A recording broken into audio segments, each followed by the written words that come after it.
This is 10 minutes to 9 in the morning in London, UK, within quotation marks.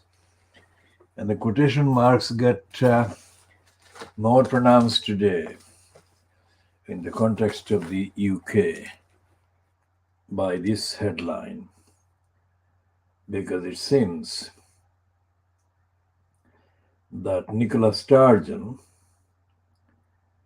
the SNP leader and the Scottish regional First Minister, has been cleared of breaching code over Alex Salmond's inquiry.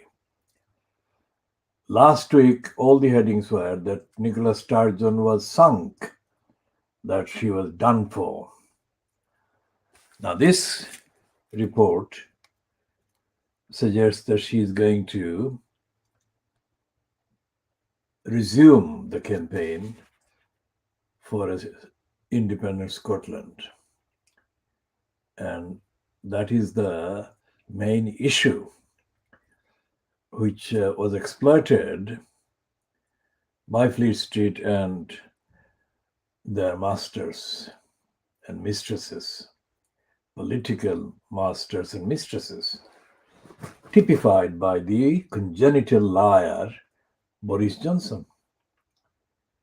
Now, the reason why Nicola Sturgeon being cleared of breaching the code over Alex Salmond inquiry is central, is because it is the threat of breaking up the United Kingdom that the SNP has been posing that has annoyed most of the England-centric racists and anti-Scots self-seeking morons.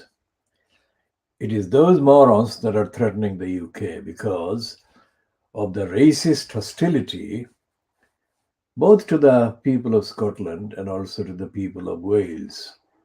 And of course, the obliteration of the existence of Cornwall. And over the Irish Sea and the Northern Ireland, the racists in England remain absolutely contemptuous and patronizing of both factions.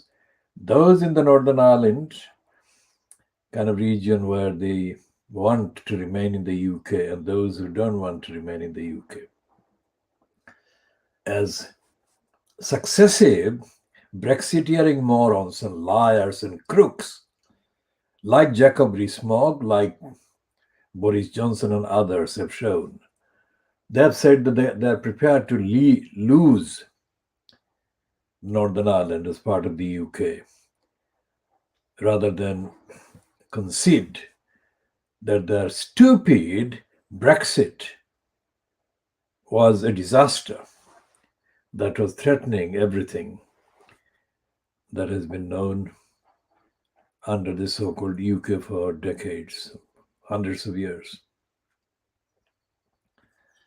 And so therefore there is this revival of the Scottish kind of indie referendum because Sturgeon has been cleared of breaking the code of conduct, ministerial code of conduct over the inquiry into Alex Salmond's behavior.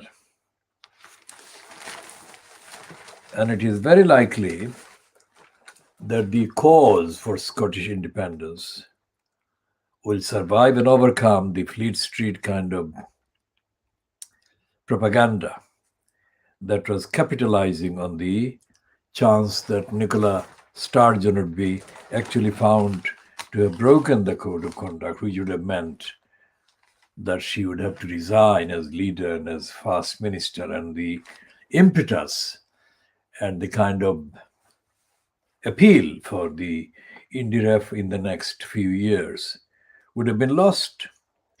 And it would then put back the cause of Scottish sovereignty and independence by a long number of years. That was the hope that the Fleet Street papers, including The Guardian, and the rest of the racists and anti-Scottish mainstream so-called papers and outlets had been banking on. That Scotland's secession from the UK would be delayed or completely made impossible for decades, or any kind of fantastic time range they would have indulged in lobbying before the public. So therefore, when we say UK within quotation marks, this is the detailed explanation of why we use the UK within quotation marks, is to do with the first thread that comes to the UK from the Scottish kind of movement for independence from UK.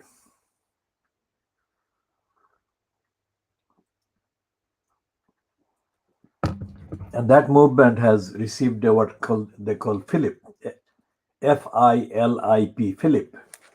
Not the name Philip, but it's a stimulus. It's an encouragement. And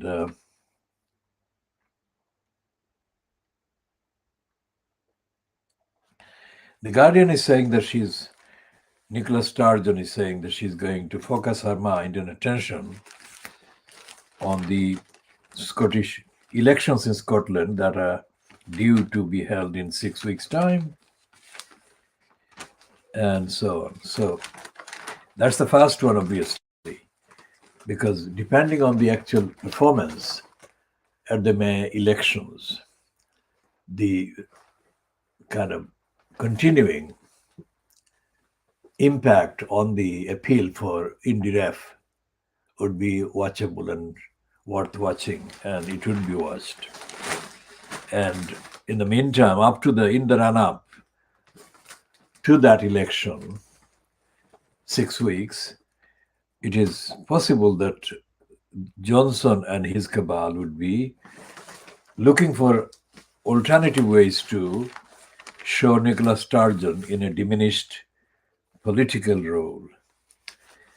And it is possible to see that scenario, but I don't think that Johnson will succeed, for the simple reason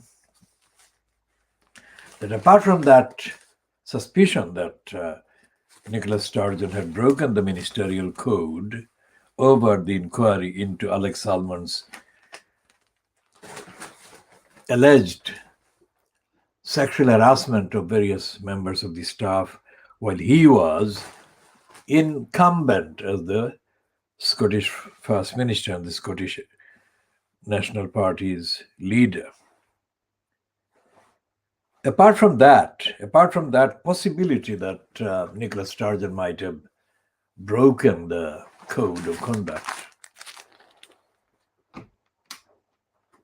there has been absolutely no change in the list of things that added together amount to showing Nicola Sturgeon strictly in the one-to-one comparison.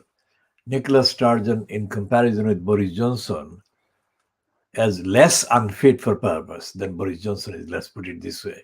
I'm putting this in negatives for a number of reasons which we shall be elaborating on in due course, not necessarily in the next sentence or paragraph, but contextually, Nicola Sturgeon has been performing in a way that shows her as being more competent than Boris Johnson in the day-to-day running of an administration and a party. Now, we have to kind of take a look at this odious name because of what he did to the subcontinent,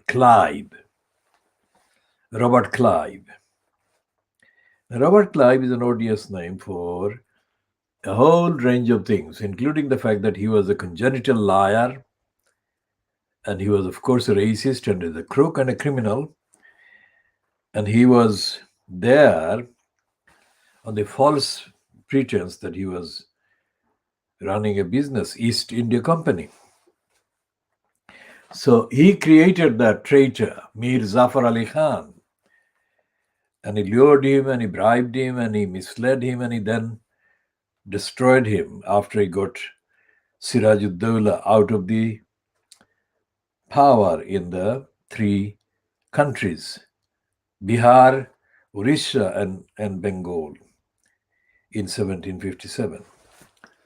So the name Clive is not by any means a name that our movement can or does mention in any way positively, in any way as a neutral kind of name. It's not a name, it's a symbol, it's a poison, it's a complete, absolute kind of reminder of all the wrongs that have been done in the subcontinent to millions of people, hundreds of millions of people, and the damages are continuing. And we shall come to the Financial Times in a minute.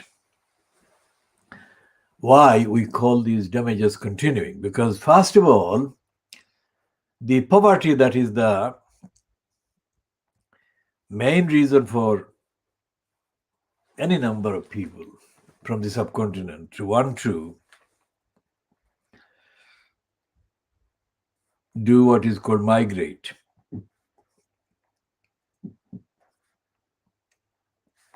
The poverty that is the main cause for people to want to migrate to any place. And because of the kind of connections created by the East India Company, looting and robbing, the people of the subcontinent, the first kind of route or destination they consider is the UK.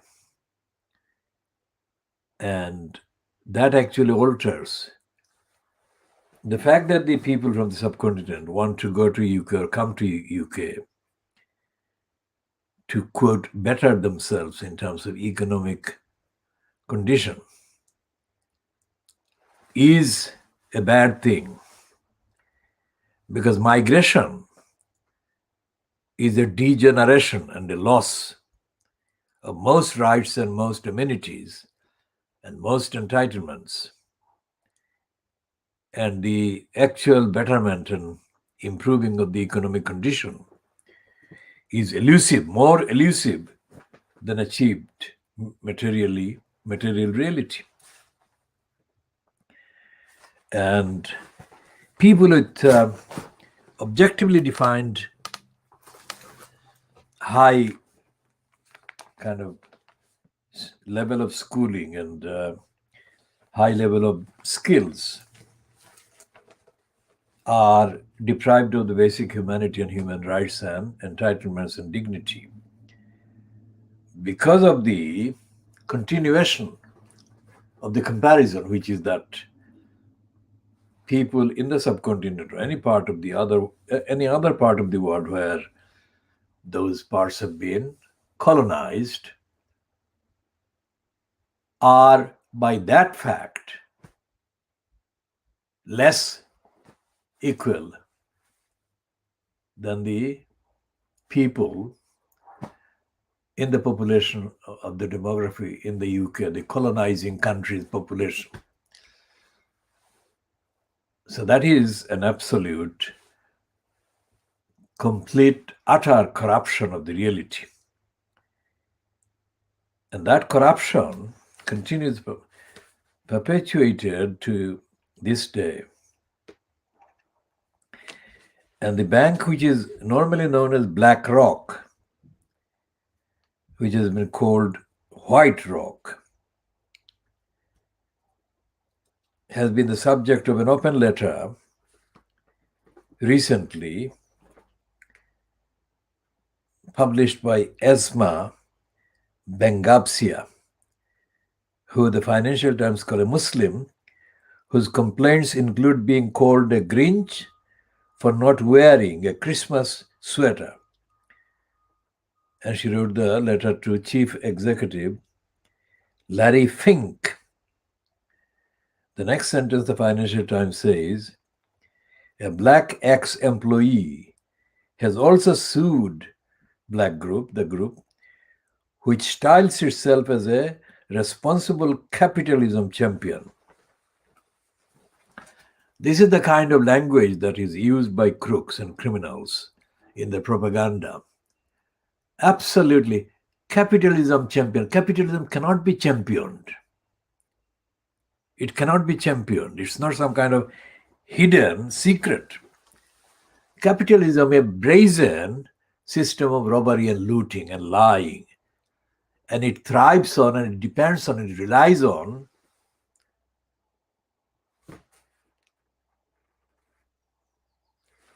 irresponsibility. Not a responsible kind of thing. Its raison d'etre is to be irresponsible, to be unequal, to be lacking in care and compassion, to decry and deny universality. So that is the thing that applies to these criminals' attitude towards people from all other, let's say, backgrounds. But when it comes to the people of the subcontinent or similar, now asthma, Bengapsia, it's not defined here what her actual ethnic origin is, but it is very likely, without doing the research, because this is an uncommon name in terms of the demography that we are talking about, is most likely from one of the areas in the subcontinent. Asthma is not. Asthma is available in other countries as well, but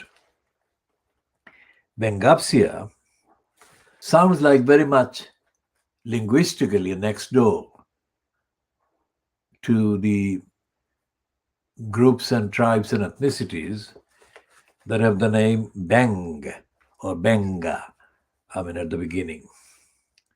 Whatever her actual location in terms of the ethnicity, she is described here as a Muslim, and she has, according to this item in the Financial Times, published an open letter to Larry Fink, who doesn't sound like he's from the ethnicities in the subcontinent, but from somewhere in Europe. And what this is showing is that even the type of group that White Rock is, which was the employer, one of the employers of the many jobs simultaneously grabbed hold of and kept by the crook, George Osborne, who was the criminal, co-criminal with the crook, David Cameron. Cameron is running in the news this week as being a crooked lobbyist for one of the crooked borrowers, whatever. So if you look at the actual contents of the kind of evidence sheets or updated reports every day on what these people are doing, these ones connected with the City of London or the big business and the markets based on exploitation of the money and the deception to the society and to the public on what they are actually up to with the resources and the money and the stock that actually belongs to the people. Of course, the stocks that do belong to the people are never made available to the people, as this latest kind of series of reports about what David Cameron has been doing confirms. So the people coming here, that is to the UK, let's say, which is the so-called mother of kind of empires, doesn't make people get what they hope before coming, before migrating. before they actually sell whatever family silver they have in order to fund the journey, including fund the bribery and the other requirements on the way. Before they come here, they have all kinds of hopes and expectations.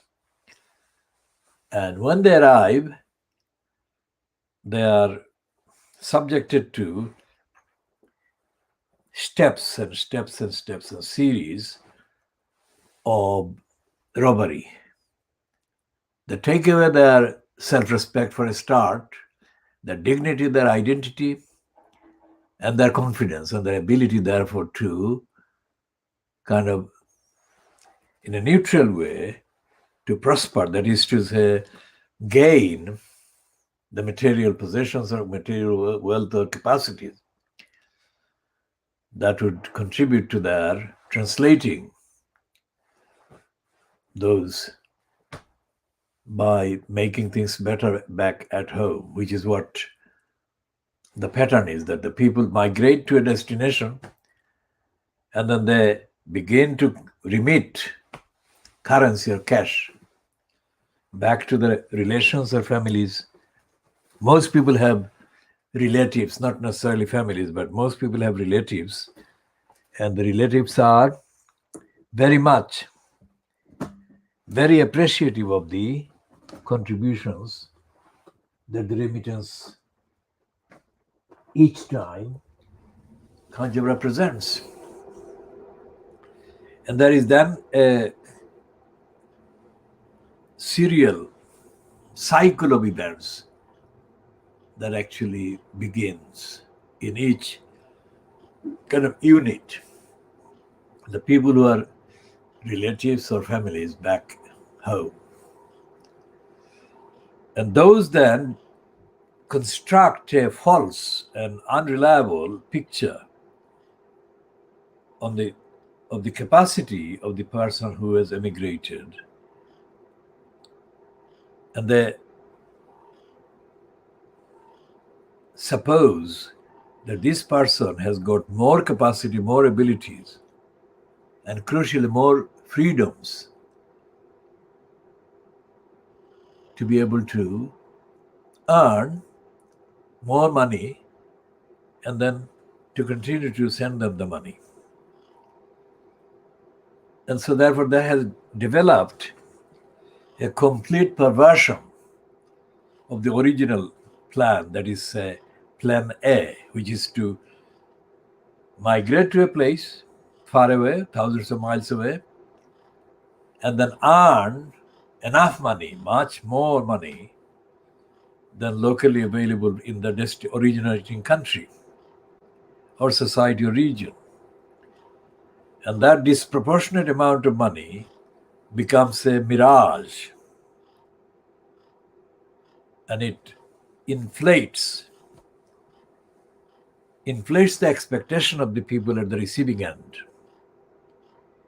While it does that, it deflates the person who is the center of all these expectations, etc., etc. So that is the general thing that applies to hundreds of millions of people who migrate to the rest of the world, let's say, not just to the UK. Hundreds of millions across the world, say from deprived so-called parts of Africa and Asia to the less deprived areas in North America, in the Gulf states, regions, in the last, let's say, take into account the last 30 years or 40 years. And there is no accounting. There is no accounting in economic terms of the depletion that happens in the economic capacity of the person, and multiply that by, let's say, 10 or 20 million. I mean, in the case of the last decade or last 40 years, let's say, in the Western European countries. There is no accounting. In fact, contrary to the kind of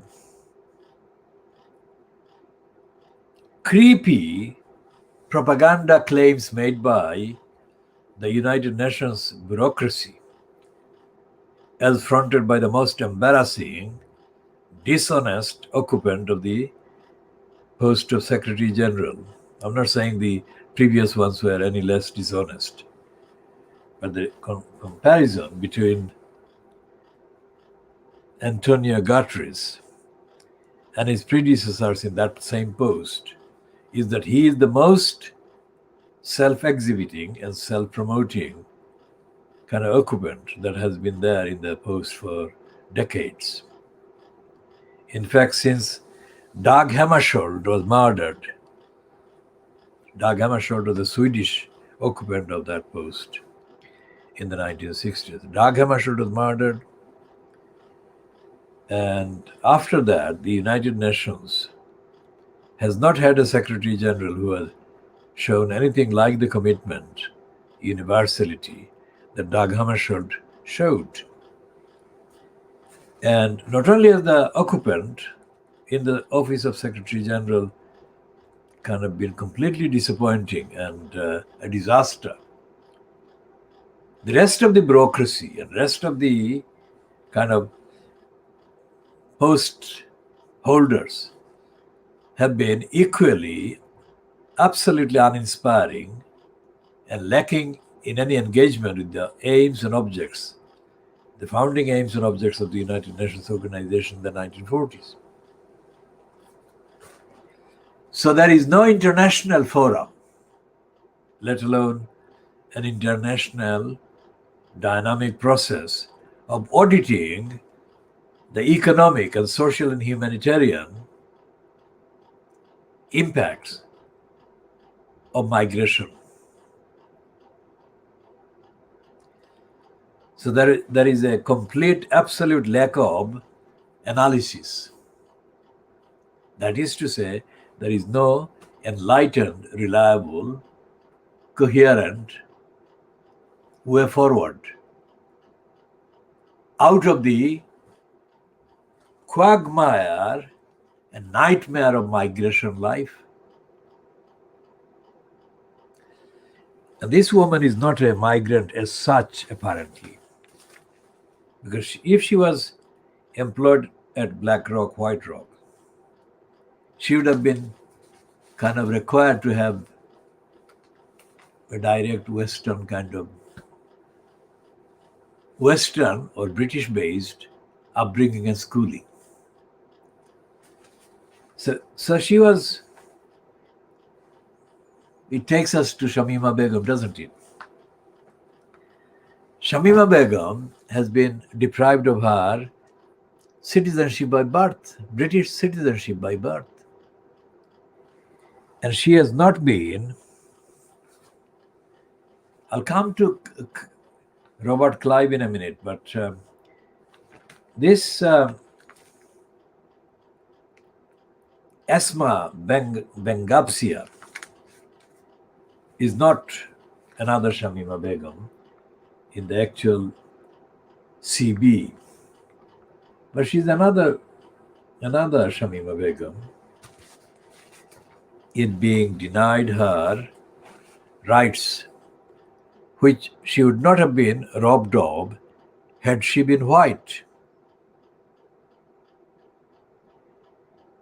And that is the phrase I'm using from somebody else, the man who kind of staged the 2012 kind of propaganda thing for himself by giving something of his culture to the propaganda fest fronted by Boris Johnson around the 2012 games. And because it is connected with that kind of event, this man's opinions have been sought and publicized over the denial of Shamima Begum's British by birth citizenship. And we shall go back to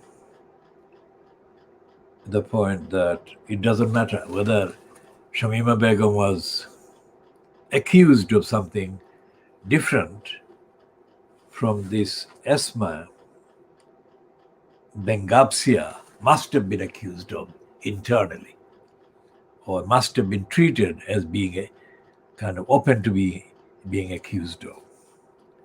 There are two Muslim women, or let's say Muslim by birth, I would think, both of them women, who are being denied the kind of rights that are taken for granted by white women of their age and their backgrounds in terms of schooling, etc.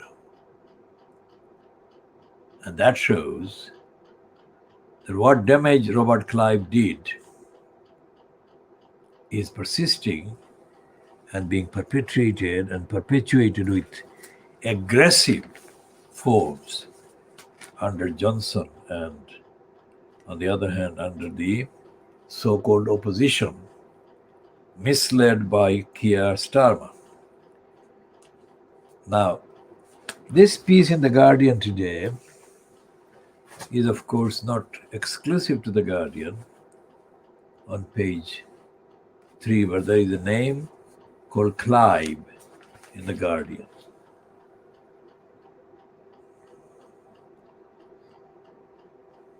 Now, that Clive at the bottom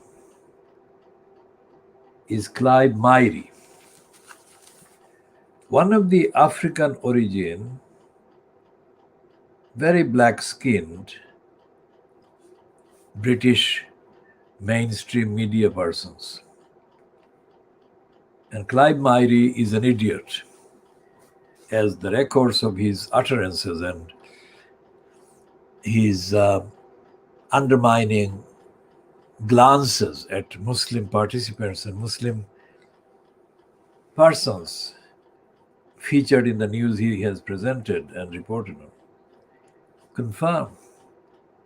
Myrie now is to replace the racist Welshman John Humphreys as the presenter of Mastermind,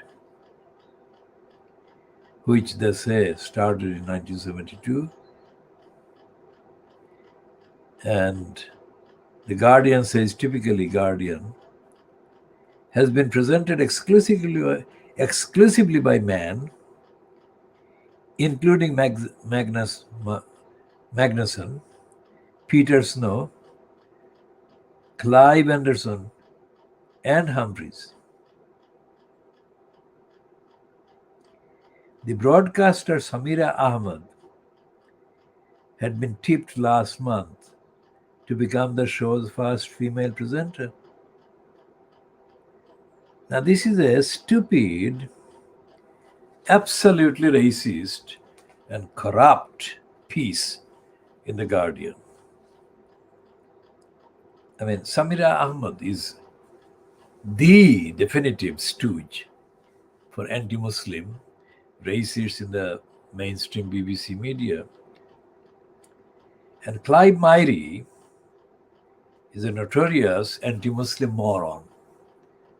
So these two should have nothing to do with being presenters, either rumored or tipped or actual, on any mainstream media outlet, because they're prejudiced and hostile against Muslims. Muslims are the biggest faith group after the Christians in this country. So it matters. Nothing to do with the alleged or actual extent of the radicalized members of the faith. Absolute, utter majority of the ordinary Muslims are nothing to do with any radicalization or anything to do with that. It's sheer hatred of Islam and Muslims. And that is in complete violation and breach of all the agreements and conventions and charters that the UK is signatory to. And the charters are mainly, they originate from the United Nations.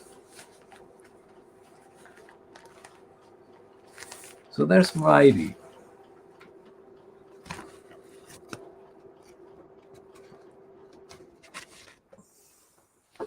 Now, why am I saying that? Because Mairi would obviously be included in any list of Black Lives Matter. And when he is included, he's included in his own right as a black person. We have no quarrel with that.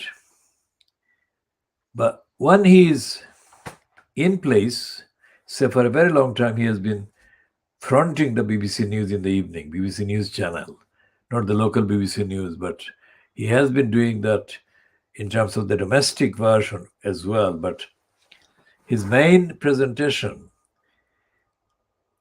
the consistent one, has been as a presenter of the BBC News channel. In which capacity Mairi has, by definition, had to talk to people, sometimes guests on the studio and on the phone, as part of some of the stories that need that kind of instant input. And while doing that, and also while kind of signing off after a piece featuring Muslims and Islam and allegations of racism and anti-Muslim prejudice, Mairi has made the facial expression in such a way as to tell his racist audience and viewers that he doesn't think much of these Muslims or much of the criticisms that they make of racists, anti-Muslims. And looking at Samira Ahmad, of course, she was launched as the definitive anti-Muslim creep who was sent to Pakistan and Afghanistan by the Channel 4 program that she was operating on. And she came back with a far heavier load of prejudice against Muslims, Pakistan, Afghanistan, whatever, than any white person known to us in the last 70 years has done in that similar way. So she is not just a coconut, this Samira Ahmad. I mean, she is an old coconut that is beyond even touch by date. That is to say, she has become too toxic to even touch. She's poisonous, and she, when presenting the BBC's so-called Viewers Watch program, News Watch or whatever, and she has manifestly obstructed all attempts by any Muslim, independent Muslim, to talk independently about the anti-Muslim and corrupt and lying and dishonest contents and narratives in the programs concerned, whatever the program might be. She has not answered emails, she has not answered phone calls, and she has not recognized the existence of Muslim people in the population, except when it is a coconut or coconutted Muslim, which is not the same thing. So Samira Ahmad and Clive Mairi being mentioned by Sarah Marsh in The Guardian shows how stupid The Guardian is. These are not people that should be in any way promoted by The Guardian under the surreptitious kind of guise that The Guardian is kind of helping the diversity drive.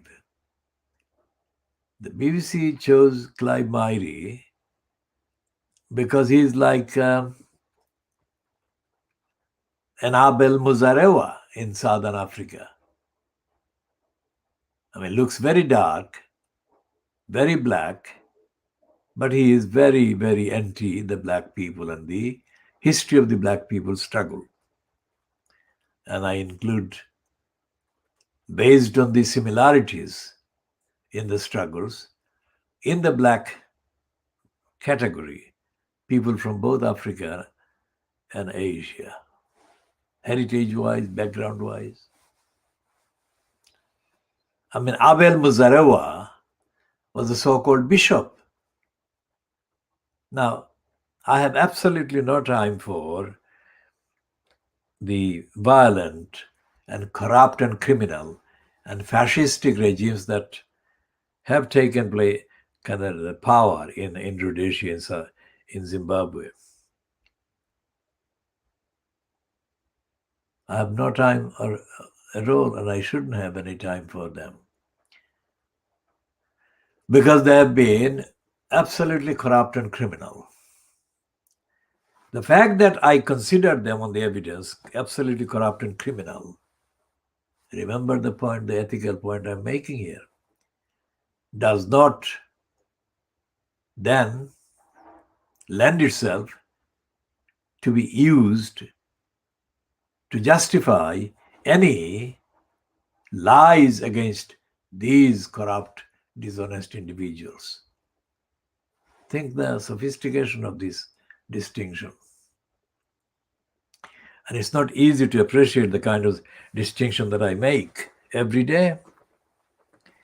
You have to be rigorous in your mind and thinking, and you have to be absolutely moral and ethical. Now, Clive Myrie is going to be an exhibit, just like Samir Ahmad has been on the News Watch, whatever. The latest one, that the platform that the racists have given up. But that does not constitute any action against racism. Racism against the African people, racism against the Asian people of all backgrounds, Indians, Pakistanis, Bangladeshis, and racism against the Muslims, because that is an additional aggravated form of racism and part of an aggravated agenda against Muslims. Who is driving this anti-Muslim hysteria and racism and discrimination cannot be answered by focusing on one particular source. A diversity of source, a variety of source or sources are responsible in the continuing and the devising and the conception of the particular phases of the attacks against the Muslims. So Asma, I shall be looking at Asma more. Asma Bengapsia.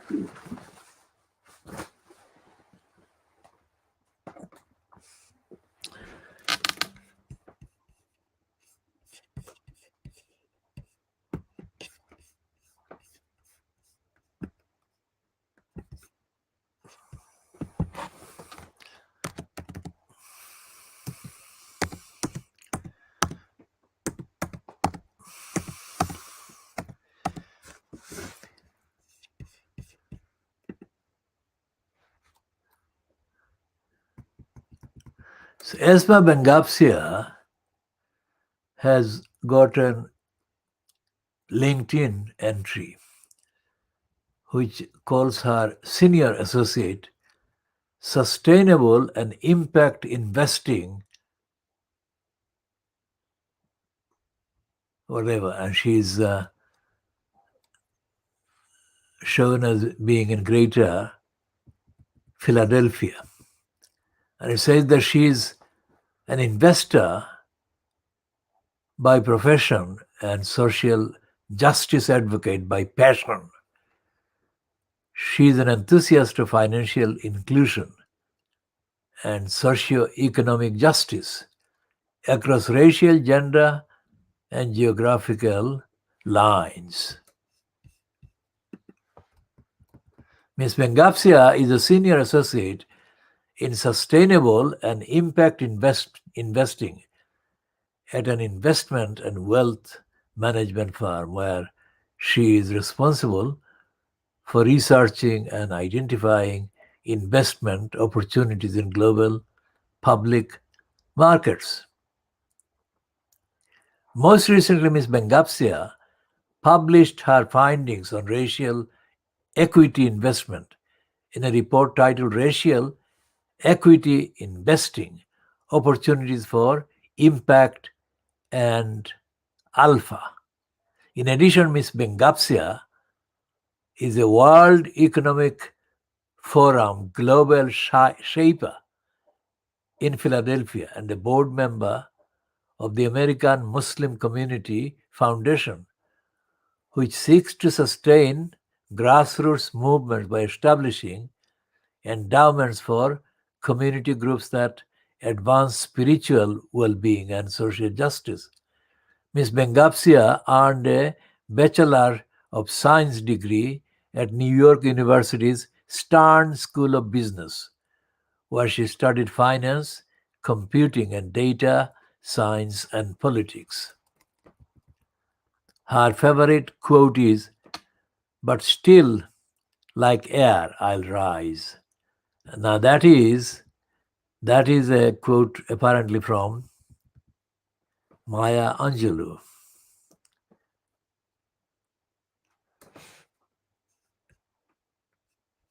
And she has got this piece about herself in the Financial Times that was published 20 hours ago. And she has got a recollection about Financial Times publishing her article before. So she's not a radical, she's not a Islamist or anything like that, as that description I have just read shows, but yet she has been discriminated against to the point that she has been forced to write the open letter about her experience with White Rocks.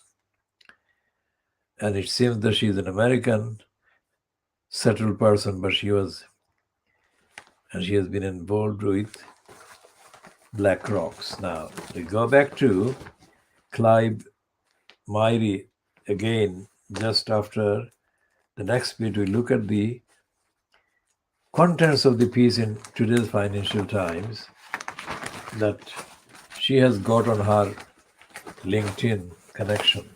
This is what it looks like, the Financial Times actual article.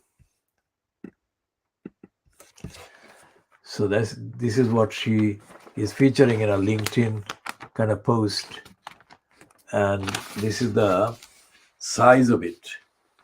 I mean, it's top half of the Financial Times today.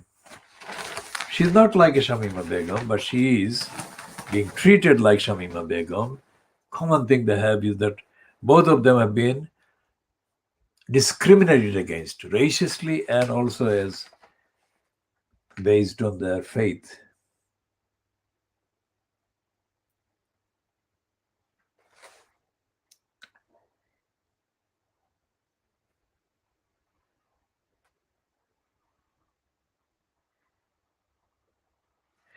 And she is quoted here in this piece that says it's datelined from New York, and its byline is to somebody called Aziza Kasumov. Now, of course, Kasumov suggests a language linked to the Russian or related to the Russian. So Azizia Kasumov, why is the Financial Times running a piece from a likely Muslim from the Russian bloc about a Muslim woman in the financial kind of business in the USA? The Financial Times, of course, is currently edited by a woman from the Lebanon. She's a Muslim origin or Lebanese kind of person. To what extent she is Muslim or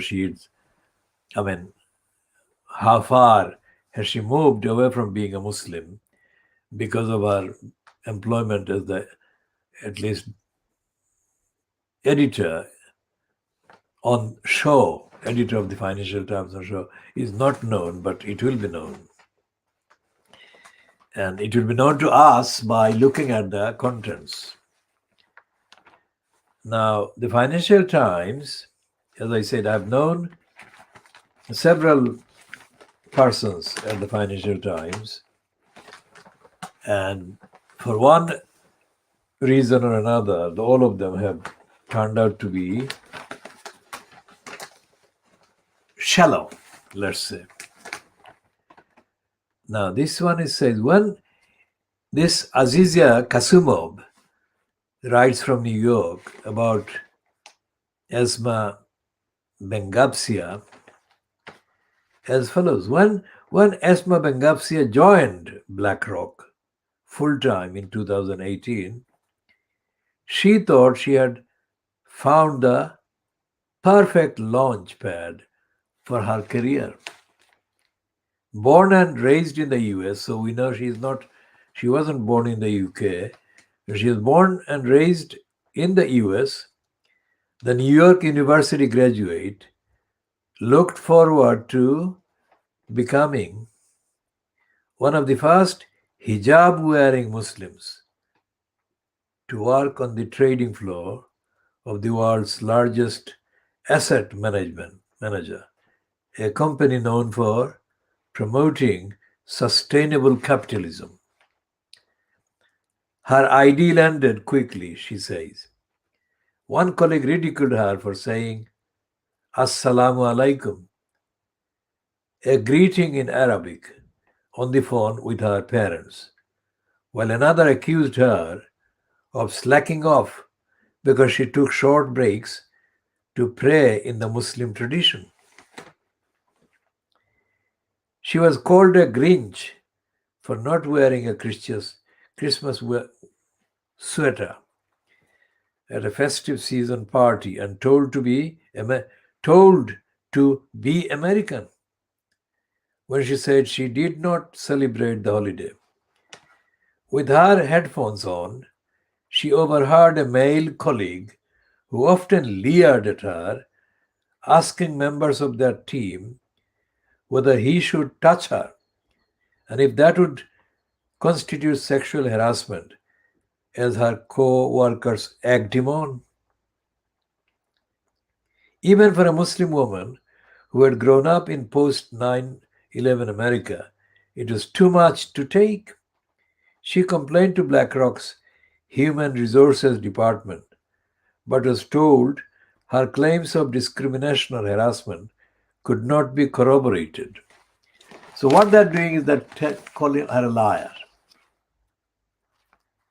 And this is a serial sexual harassment aggravated by lies by the company. It's like Piers Morgan saying that Meghan Markle's statement that she was feeling suicidal after being mistreated by the royal family and the media. Piers Morgan said that he did not believe a word she said. And he said, just to make sure that he wasn't misunderstood, he said that Piers Morgan said that he wouldn't believe Meghan Markle even if she read the weather report. So this is hatred, pure, kind of congealed hatred and intolerance and denial of Muslims. In the case of Piers Morgan, it's a hatred. What it is based on, apart from the fact that Meghan Markle had been an acquaintance of him and she stopped responding to his calls. That is a solid evidence of Piers Morgan being snubbed. And Piers Morgan, who has had a very long running dispute with Jeremy Clarkson. is a very vindictive individual, as his long list of allegations against Jeremy Clarkson, as published by the Daily Mail Group, shows. So Piers Morgan was being absolutely, totally hostile to Meghan Markle, but he tailored his hostility to a profitable kind of connection. He was speaking in a way that many people in the royal family would like to have spoken against Meghan Markle but couldn't. So he was really ingratiating himself to the family of Brenda, the racist queen. That was his career move. And he staged the kind of walk out from the ITV studio, GMB studio. And within a very short time after that,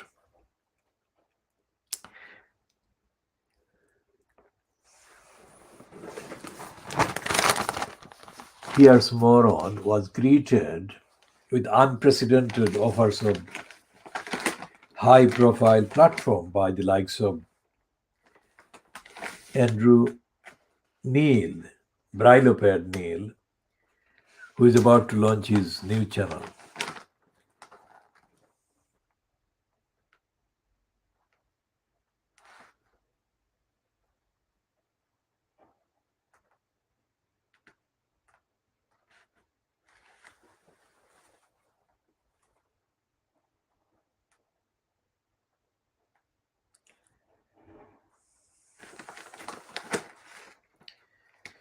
And this is the companies and markets, this piece in the Financial Times on page 11. And we shall be reading more of that. Essentially what these various items show, and the various items that I am referring to show, is that racism is very much the driving force in the big corporations and organizations in the UK. But also, racism is allowed to get even worse as against the victims and targets, because the likes of Clive Myrie and the likes of this Samira Ahmed, they are used as exhibits of diversity. But underneath that exhibition, the ferocious anti-black agenda is driven, as has been the case with Samira Ahmed. When the Channel 4 channel had this first multi-ethnic commissioner in the early 1980s, she completely messed up, and she became very fast the target of so many complaints by varieties of black people, African and Asian origin. Anyone who is not in this UK and anyone who is not really familiar with the intricacies and the details of the corruption of the media, mainstream media, needs to be told that the channel, for when it was launched, remember, I was one of the campaigners for such a channel. I wasn't a careerist, or I was not going to ask for a career or spot or anything. I campaigned politically for setting up a channel to repair the damage being done by the three channels at that time in the 1970s. The BBC One and BBC Two and ITV. There was no other channel. So we campaigned for a fourth channel with all kinds of lists of things that the fourth channel should offer. So when the fourth channel started broadcasting and they appointed a woman called Sue Woodward. She looked like she was from African background. She could be of mixed race. I can't say because I haven't seen her image for a long time. So Sue Woodward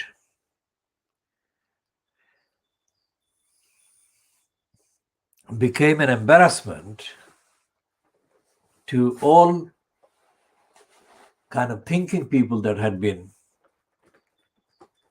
campaigning for a fourth channel, because she didn't understand, she didn't have the depth, she didn't have anything.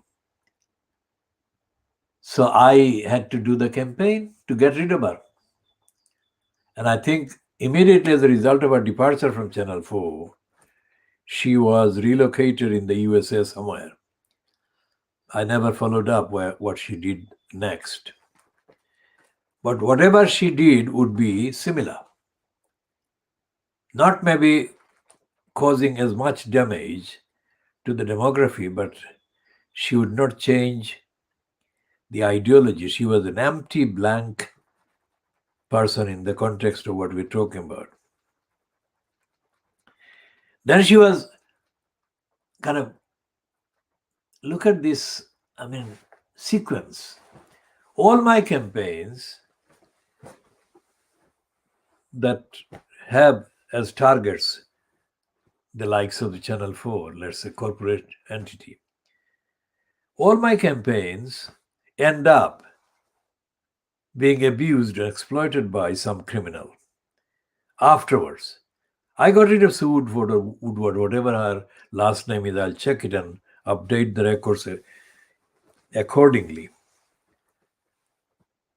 Once that person was out of the post, or once that person was sufficiently kind of undermined during my campaign, a very efficient crook surfaced. But that crook didn't take part in the campaign, but he surfaced as the replacement for that discredited multi-ethnic commissioner. It's Freak. It's a man called Freak. And the freaky characteristics will be detailed in due course in absolute detail, because there is a lot of crime and criminality and damage and harm that this freak has caused to the community, especially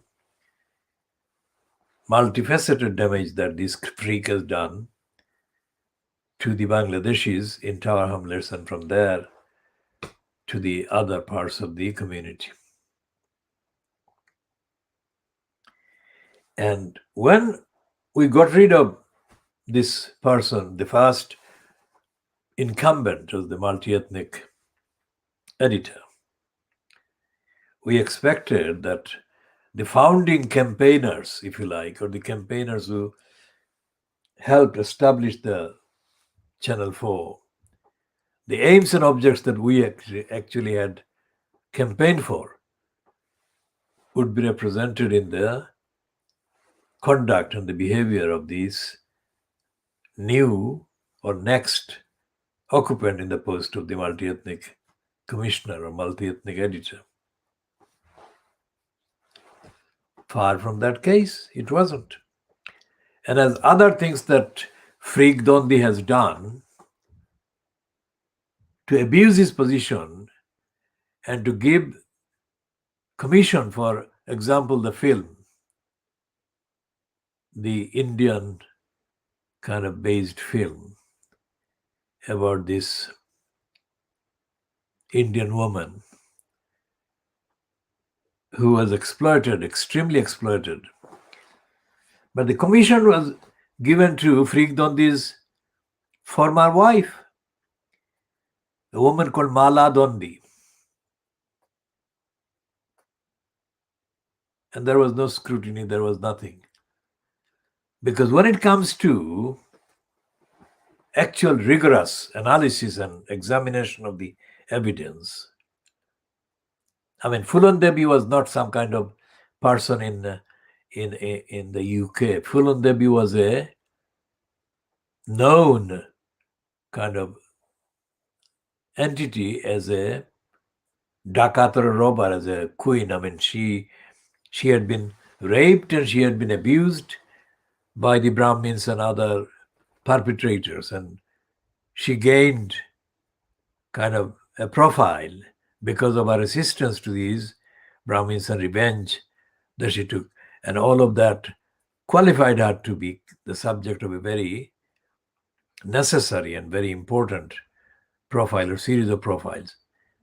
But Channel 4 was manipulated by Frigdondi and who cheated in the narrative, in the negotiations. And he gave the money to his former wife, and nobody has published the details of the crimes that Frigdondi perpetrated. And we are going to ask Frigdondi to publish. Frigdondi is a criminal who arrived in Tower Hamlets as a parasite, who didn't live in Tower Hamlets, who didn't have anything to do with Tower Hamlets, except that like later he proved his craft by exploiting Fulan Devi's life and distorting her struggles. He arrived in Tower Hamlets as a parasite riding on the back of Darkas Dirty Howe and a number of other criminals, because they thought that the Bangladeshis needed them in the case of housing. So we shall be updating on all of that in due course. And we said to Frigdondi that no matter what he said to me during one particular unplanned meeting, because I was in the studio in the Channel 4 in Charlotte Street, and this creep comes into the room and addresses me. I had no connection with him whatsoever, and he wasn't part of the discussion there. He abused his employment, and he came there and tried to provoke me into a fight by saying that I didn't get elected by anyone to say what I said, and I was just a protester. I mean, if I was just a protester, then what was he? He was a parasite. Remember Frigdondi? He writes a thing that gets published. He writes a thing from the UK, still hanging around in the UK. He writes a thing and it gets published where? In the Deccan Herald in India. And he boasts, Frigdondi boasts, that he only writes when he gets paid. It's not a secret. What would a parasite like that know about protest? The world, the future of the world and the planet absolutely depends on protests. So the likes of Frigdondi and the other people, including this Samira Ahmed and Clive Mairi, these are not, when they're given platforms by the racist media, these are not people who represent the lives, the struggles, or anything to do with the ordinary people that come to either the UK or the Western European countries as migrants.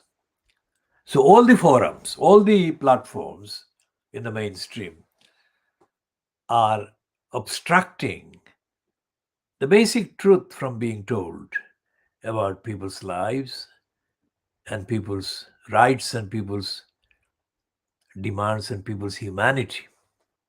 Because when Frigdondi addressed me as a mere protester, he of course was doing so by assuming that he could question my humanity. Now, he has, of course, no idea about my humanity at all because he doesn't exist. A parasite doesn't exist as a human being, does he? A parasite by definition. And we shall be looking at his so-called books These are all parasitical so-called books that he wrote at the expense of the Bangladeshi community. And anyone watching this for the first time, or anyone not familiar to the extent that they should be to understand the various references and cross references, needs to know this, that the woman called Monica Ali, who was paid a huge sum of money compared to the ordinary people, and ordinary people, I include by ordinary people ordinary nurses. This Monica Ali is the daughter of a non-Siloti Bengali father and a white mother. These factors are very important. Who was suddenly invented and mounted to continue the attack on the Bangladeshis in Brick Lane. And it is so embarrassingly stupid and ignorant that we shall be covering all of it in a particular series of dedicated editions of this program, as we shall do on Frigdondi and on Maladondi. Some racist women in Tower Hamlets have been promoting the image of Maladondi recently. She didn't belong in here. She didn't live here. She didn't even belong to West Bengal. She was born somewhere else to a Bengali father. And she wasn't representative of the struggles and the experiences of people in Tower Hamlets, in Brick Lane, and so on. But Frigdondi and Maladondi surfaced surreptitiously. They were not part of the community meetings or community events or anything. And they only lasted a few months in Tower Hamlets, as part of the surreptitious, creepy group, including Darkest Dirty How. Now, the Darkest Dirty How is somebody that Frigdondi later denounced as very dark. So I'm not the only one who is saying it. It's important to distinguish the references to the darkness, because the dark skin misleads people into thinking that this person would be very much respectful of the dark skin and dark skin tradition.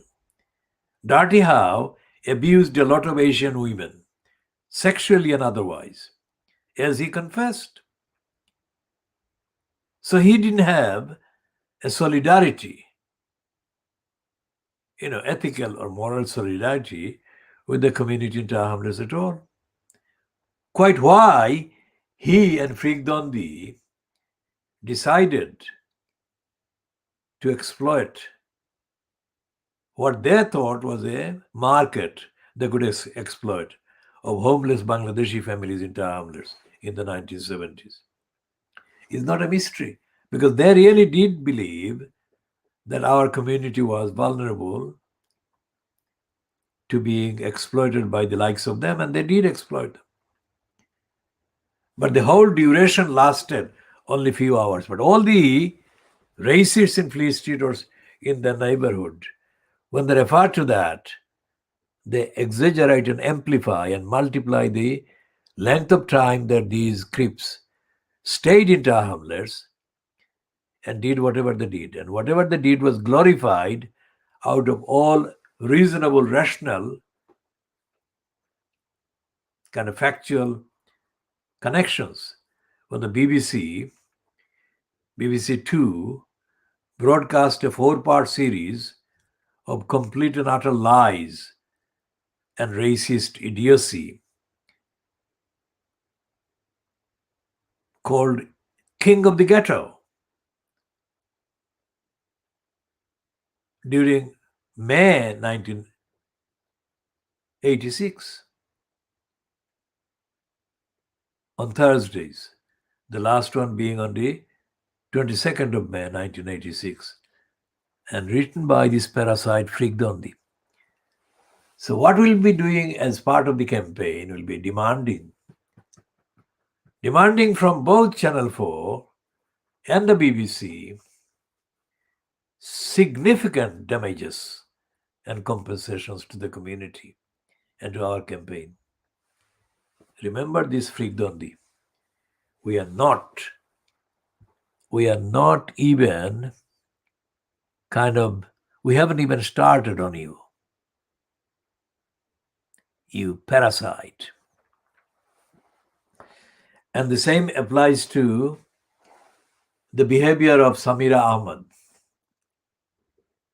She will have to share with our chosen charity or our chosen cause some of our money that the BBC has given to her. I mean, these are parasitical people. And Samira's African kind of coconut, Zainab Badwe. Now, Zainab Badwe is as bad as Samira Ahmed. So this is another example. Because Samira Ahmed and Zainab Badwe are open racist zealots. When the Americans attacked Iraq, Zainab Badwe was dispatched as an exhibit. She is very black and she speaks Arabic. And so they sent her to a border place bordering on Iraq or inside Iraq, if that was the fact, because it was early 1990s, so we are not talking contemporaneously, not now. We haven't seen images, so we have to check the images and see what the dispatches were datelined from. But Zainab Badwe took with her a copy of a very racist weekly at that time, either the Spectator or a copy of the Listener, which had a prominent cartoon depicted in the piece and condemning Saddam Hussein, not because of any crimes that Saddam Hussein had done, but condemning his humanity and condemning, as they put it, as they suggested, his pretense to be equal to other people, like any head of a state or head of government in the UK or in the West. So Clive Myrie is being kind of celebrated by the racists today as being the next mastermind or next presenter of Mastermind, and by that they're suggesting that actually confirms that black people, like African origin people or Asian origin people, are almost reaching equality with their white predecessors or white models, role models. This is grotesque racist stupidity, because black people and white people are not in need of that kind of comparison. Racism exists throughout the world, okay, number one. But the fact that racism exists does not make it, how shall I say, subject to the rigorous auditing and opposition that it deserves. So in the UK, for example, when the Oprah interview was broadcast, Brenda let it be known that she was very annoyed. She was concerned at the allegation of race and racism by the interviewees, Meghan Markle and Harry. And then yesterday's news was that she has appointed a czar on race. Now, the meaning of Tsar is not at all good. Tsar is a thing that is linked with the Russian regimes. And the Tsar is a kind of unaccountable, ill-considered, and inconsiderate person in post or power. And it is not something that the ordinary people have any access to audit the behavior of, for example. So Tony Blair created a lot of czars, including this absolutely corrupt racist woman called Louise Crazy. Louise Crazy was dug up from the kind of pits of the corrupt, racist, uncivil disservice. And she was given a kind of new life as the czar for all kinds of things. This is like Julie Beach Hell. Julie Beach Hell, who has been forced to apologize to a black woman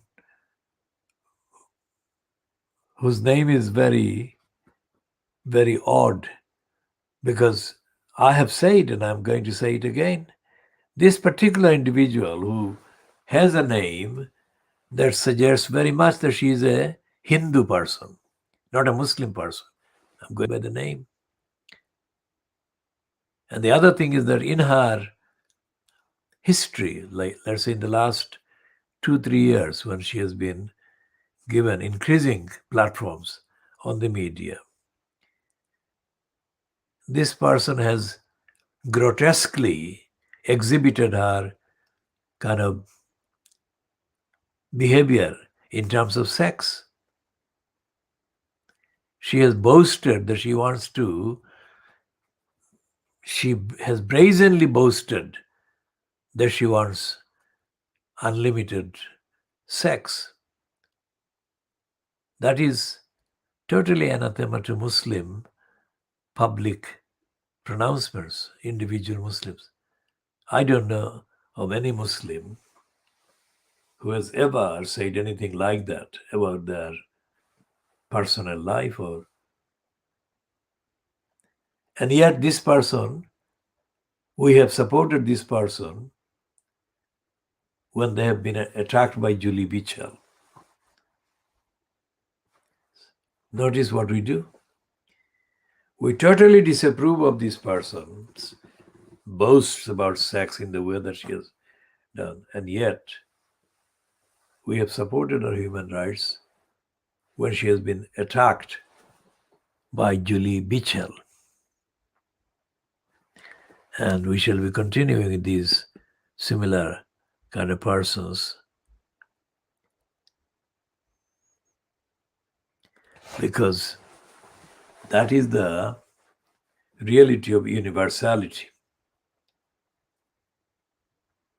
And it will extend even to the parasites, including Freak Dondi.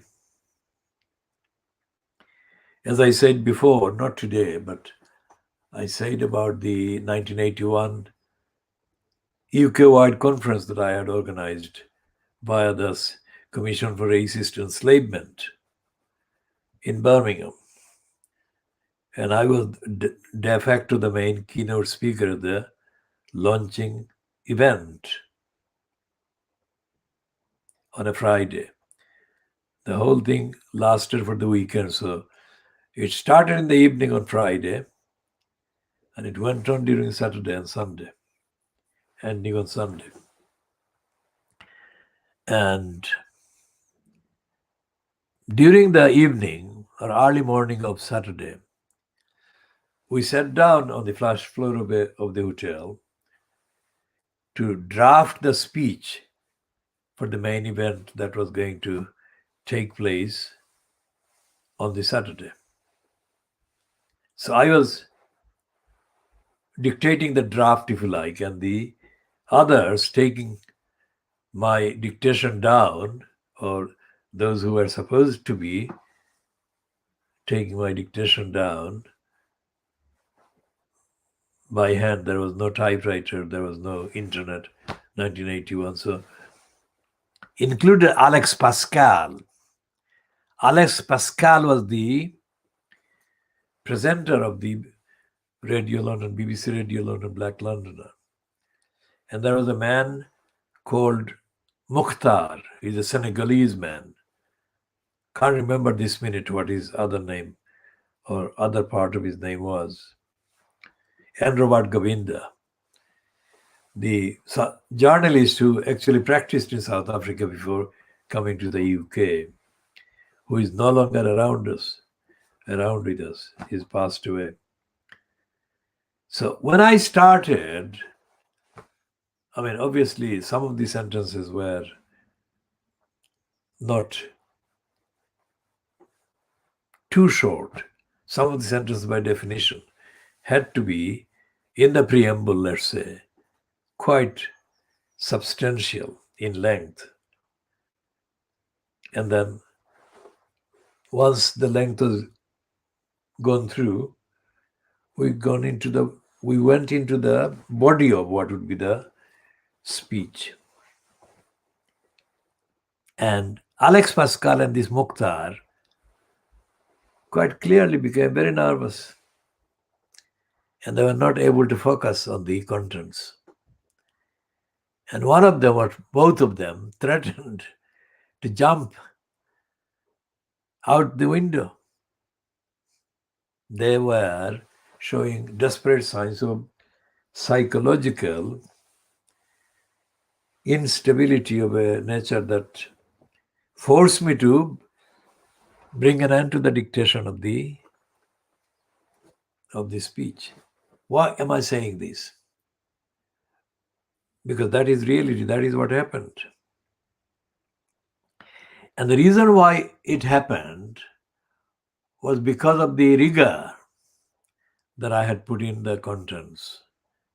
And the rigor clearly was unfamiliar with these colleagues. And that is where the difference between struggle and diagnostic action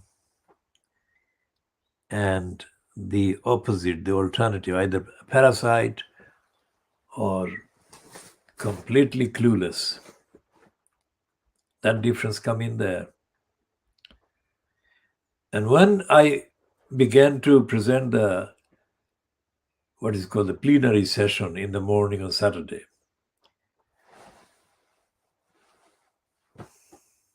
I was the main presenter. There was somebody else sitting as the so-called chair, I think. Was it Mukhtar or was it Alex Pascal? Was it Govinda? I don't remember this minute. It was 1981. But I do remember that when I was asked to kind of present the plenary, describe it, and because remember the dictation didn't work out. The dictation I had started didn't get completed. So I didn't want to kind of read out something that had not been completed. So I did the extempo, which was probably more effective than an incomplete kind of script. And when you see when sessions like that take place, you see people passing notes at the top table. So I just passed a note by whoever was chairing the thing. I was the main speaker, but somebody else was chairing. And this person said to me, or wrote to me, what I would do but when I started. And I assumed there is a long tradition of confidentiality of such exchanges. And it will become clear in what I say next as to why confidentiality is such an important thing in that kind of context. So this individual asked me to explain to them, in the notes, what I was going to do as I started.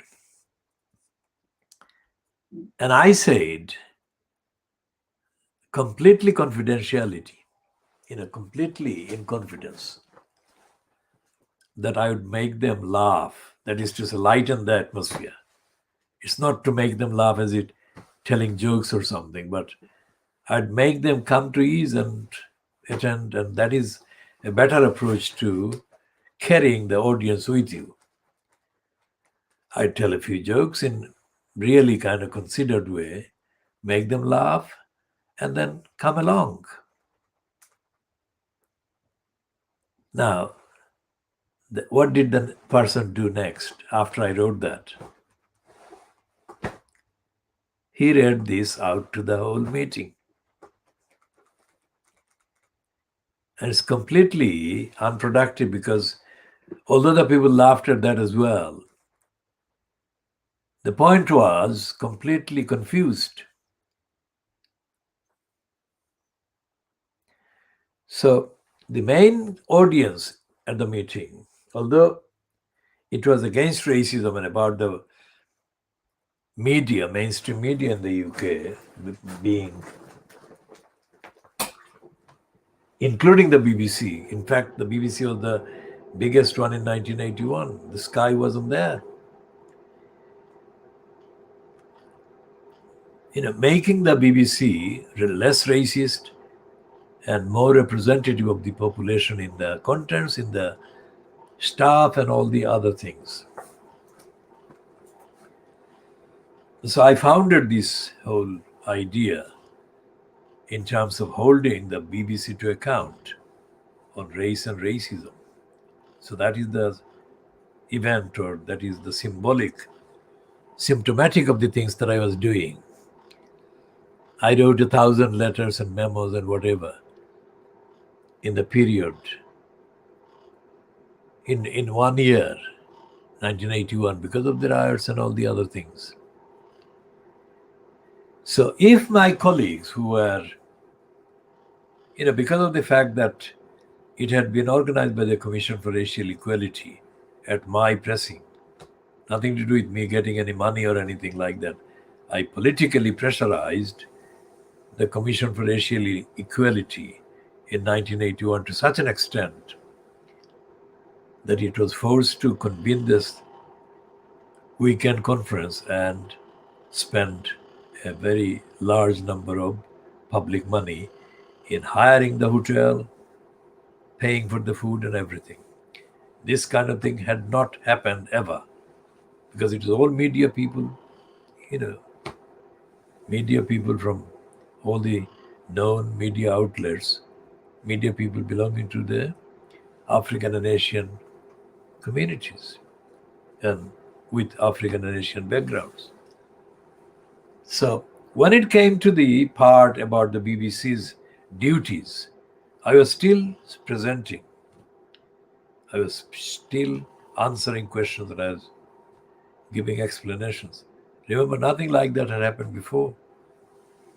And I don't think anything like that has happened since, to follow up what I was proposing and what I was diagnosing. I shall come to discussing other aspects of the consequences of the mainstream media remaining racist and racistly exclusive.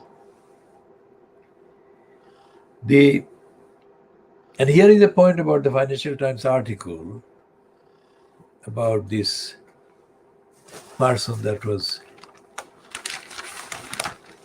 there has been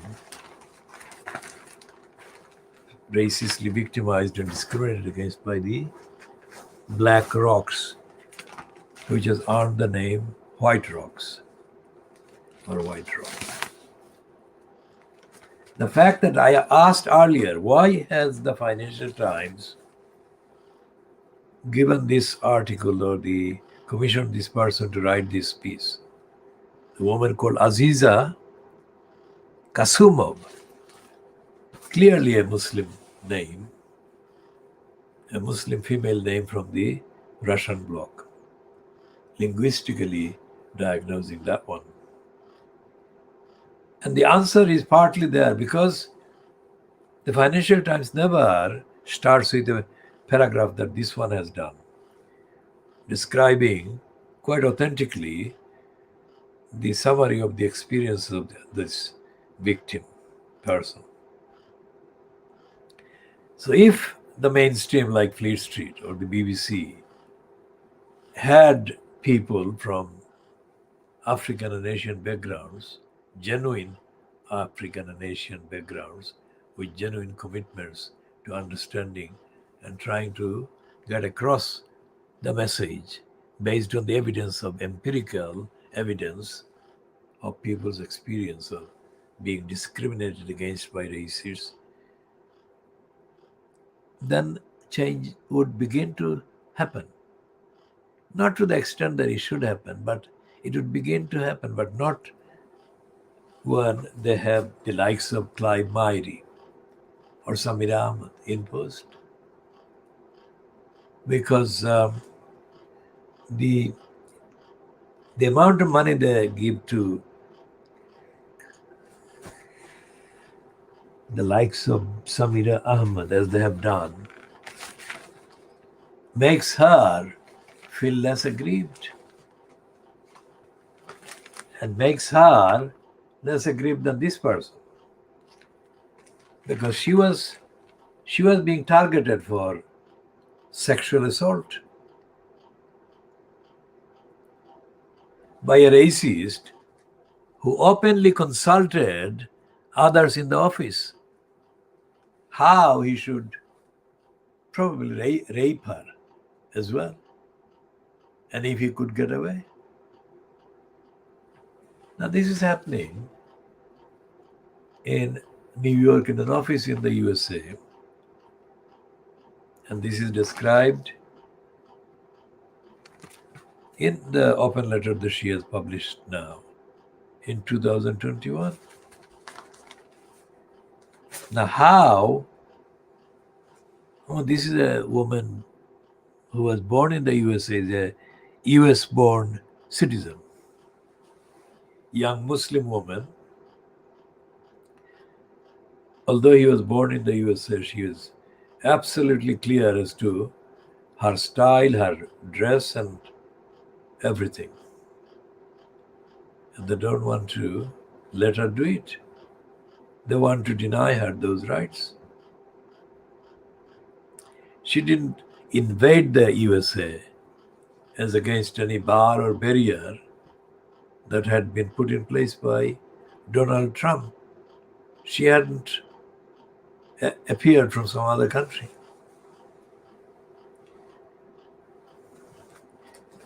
So how many commenters in the UK, in Fleet Street, in the period of the last 5 calendar years, have acknowledged the existence of people like this one?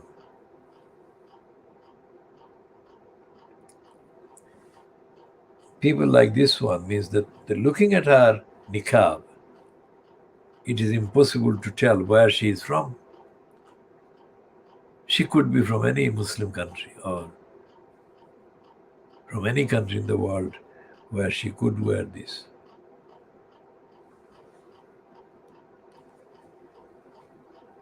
So when Shamima Begum was robbed of her passport, citizenship, she was treated like this one. So the common theme, the common thread on which these two young women have been discriminated against and dehumanized is their faith. Although Shamima Begum is being portrayed in the past 10 days, let's say, as trying on Western clothes, as they say. This is being described by Fleet Street as her doing it kind of artificially, that her real convictions still, as they say, are based on the radicalization. What do they know? What evidence have they got? And without evidence, they're accusing her of something that would appeal to the Little Englanders and the gullibles in a racist, hostile, anti-Muslim way. That is the expectation. Yet, when she did leave the country, UK, there was no kind of mention of her. She became only mentionable when she became part of a group that could be associated with a radical organization, allegedly. Now, this Esme being asked or told to become American, be American, she was not American. She was born in America. What else did they want to do? Because they were saying that her wearing the niqab was not American, and all the other things that she did were not American. Who decides what was American? Why not include the niqab as an American headgear or dress?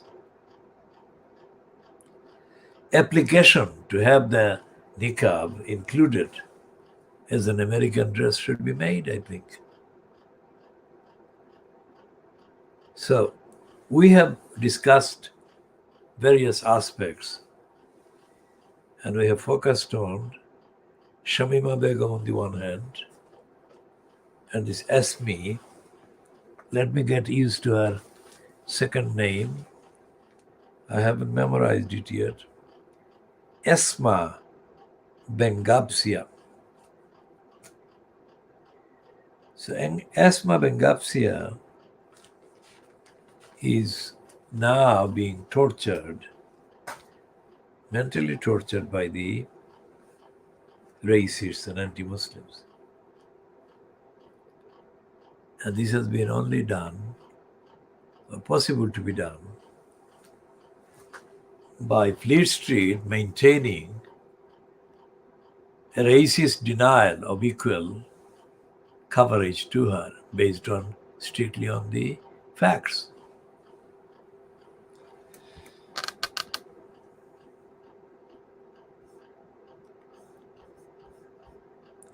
So we are stopping here at 10:34 hours GMT as part A, and we shall be continuing part B in due course today.